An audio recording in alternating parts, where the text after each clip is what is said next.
भइगयो रावणका जसो ओलीको घमण्ड, भइगयो रावणका जसो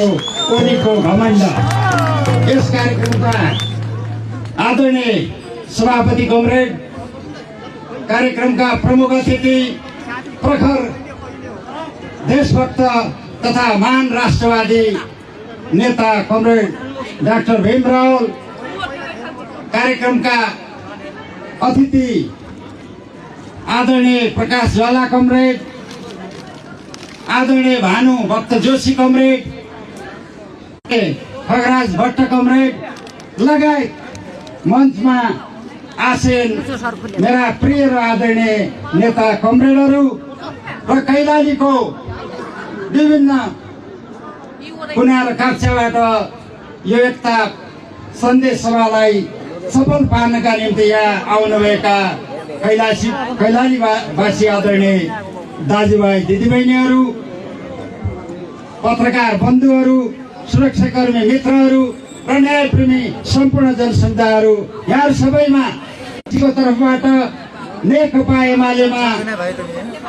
एमालेको केन्द्रीय कमिटी हुँदै विभिन्न कमिटीमा विद्रोह गर्ने देशभक्त क्रान्तिकारी नेता कार्यकर्ताको तर्फबाट न्यानो अभिवादन व्यक्त गर्न चाहन्छु, लाल सलाम टक्राउन चाहन्छु। कमरेडहरू, आज देश ओलीको निरङ्कुशता र चाहिँ स्वेच्छाचारिताका कारणले आज कम्युनिस्ट आन्दोलन धराशायी हुने स्थितिमा छ। कम्युनिस्ट आन्दोलन मात्र होइन, यो देश कहिल्यै पनि पराधीन नभएको देश। ठुल्ठुला साम्राज्यवादका भेलहरू आउँदाखेरि अहिलेको उत्तरको महान चीन, दक्षिणको महान भारत, एक समयमा जापानिज उपनिवेशवाद र चाहिँ बेलायती साम्राज्यवादको चाहिँ अधीनमा थिए। तर हाम्रा महान पुर्खाहरूले लडेर स्वाधीन राखेको यो देश कतै सिक्किम त हुने होइन, कतै युक्रेन त हुने होइन, कतै निजाम र चाहिँ हाइटी त हुने होइन भन्ने एउटा सङ्गीन घडीमा,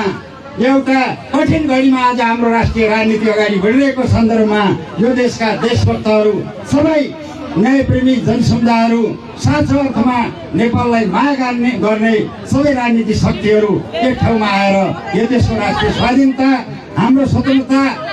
गणतन्त्रको रक्षा गर्दै जनताका अधिकारहरूको चाहिँ प्रवर्धन गर्ने, सुरक्षा गर्ने यो गहनतम जिम्मेवारी नेपालका मजदुर एक हुन् भन्ने कम्युनिस्टहरू आफ्नै पार्टीका 2 जना नेता एक हुन सक्दैनन्।